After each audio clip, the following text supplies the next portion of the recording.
The airport was already alive before the sun fully rose, the humming of conveyor belts, the shuffle of shoes against polished tiles, the distant bark of flight announcements echoing overhead. For most travelers, this morning was another predictable march through security lines and boarding gates, but for one woman it would become a theater of chaos that strangers would film, upload, and replay until her face became a viral meme. The voiceover cuts through the ordinary soundscape. Every airport has its turbulence, but not all turbulence comes from the sky. Karen stormed into the check-in hall with the certainty of someone already on edge. Her suitcase rattled behind her, stuffed to the point of bursting, its handle jerking from side to side like it was trying to escape. Even before she reached the counter, her jaw was set, her lips pursed, her eyes scanning for the first person to blame for the morning's inconvenience. The airline agent greeted her with the strained cheer of someone who had said the same words 300 times already. "Good morning, may I see your boarding pass?" But instead of a boarding pass, Karen slammed her bag onto the scale, the thud echoing like a gavel striking wood. The numbers blinked red, overweight. The agent's smile wavered but held. "I'm afraid your bag is over the limit. You'll need to remove some items or pay the fee." Karen's laugh was not the laugh of amusement but of disbelief sharpened into accusation. "Are you kidding me? I flew with this bag last month and no one said a word. You people make up new rules every day to rob us." Her voice rose like an alarm, heads turning instantly from 3 different lines. Her hands gestured wildly, slicing the air as if cutting down invisible opponents. The agent tried to stay calm, pointing politely at the laminated sign that had been in place for years, but pointing only gave Karen a target. She jabbed her finger back at the sign, shouting, "Don't wave your rules in my face. You're a thief, that's what you are. A thief hiding behind a desk." The murmur of the terminal thickened into a collective pause. Families turned, businessmen lowered newspapers, teenagers whispered gleefully, already fishing out phones. The first bystander video began recording. The officer on duty appeared within moments, called by the agent's discreet press of a button. His presence was calm, professional, his palms held outward in the universal gesture of peace. "Ma'am," he began, his voice smooth, "let's take a step aside and sort this out. You'll make your flight, I promise." But the word "ma'am" struck like kindling in dry brush. Karen spun toward him, pointing with such ferocity her finger nearly grazed his chest. "Don't call me that. I know exactly what you're doing.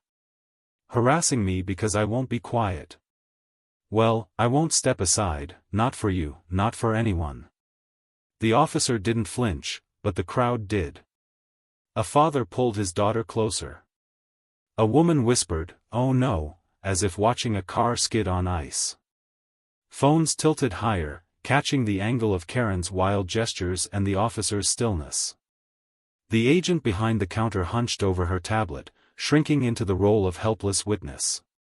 Karen leaned closer, shouting into the space between them, her hands slapping the counter, her voice bouncing off every hard surface. "You think you can steal my money? I've been loyal to this airline for 15 years. 15. And this is the thanks I get?" The officer stepped closer, his tone firmer now. "This is not the place for this discussion. Please step aside before this becomes a bigger issue." Karen's response was to throw her arm skyward, voice cracking with outrage. "Bigger issue? You want a bigger issue? Fine." She unzipped her suitcase, clothes spilling out like a breached dam. A snow globe rolled from the pile, spinning before hitting the ground, glass shattering. The sound silenced even the children. "Don't touch my property." Karen screamed as the officer instinctively bent to clear the shards before a child could step on them. She pointed down at him as though catching a thief in the act, her voice shrill, accusatory. "See. Everyone look. They're stealing from me." Phones multiplied. The terminal had become an arena, with spectators circling, murmuring, recording. Some wore expressions of disgust, others of amusement, but all were locked in. The supervisor arrived, bright vest glowing, clipboard in hand.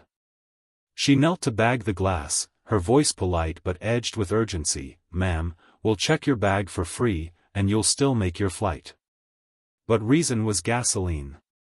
Karen grabbed her phone, turned the camera on herself, and narrated into the lens. "This is how they treat paying customers, harassing women for no reason, humiliating me in public." Her voice carried over the entire check-in hall. The second officer arrived, larger, more rigid, his voice commanding. "Ma'am, this is your last warning. Step aside now." Karen stood taller, as though preparing for battle, face flushed, hair falling across her forehead. She pointed to the crowd. "Do you hear this? Do you see this? They're threatening me because I know my rights." The line of passengers groaned audibly. A businessman muttered, "Just take her away already." A child asked, "Why is that lady so mad?" while his mother shushed him quickly.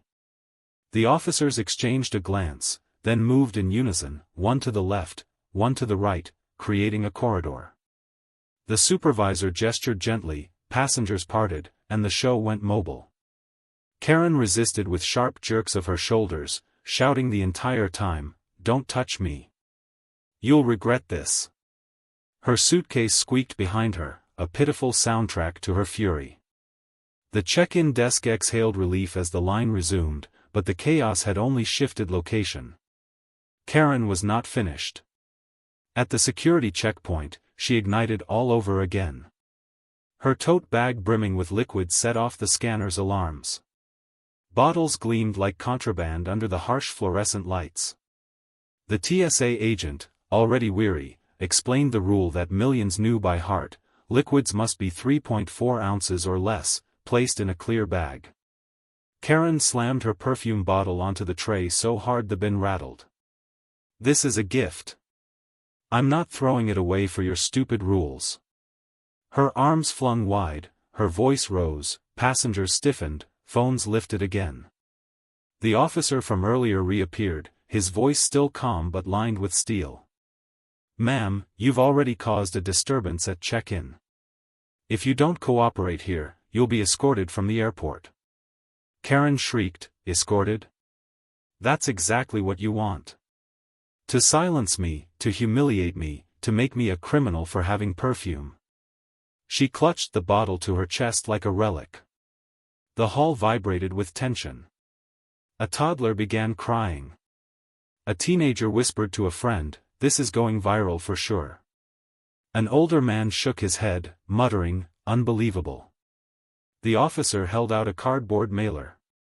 "You can ship it to yourself. You can check a bag. You can discard it. But you cannot carry it through."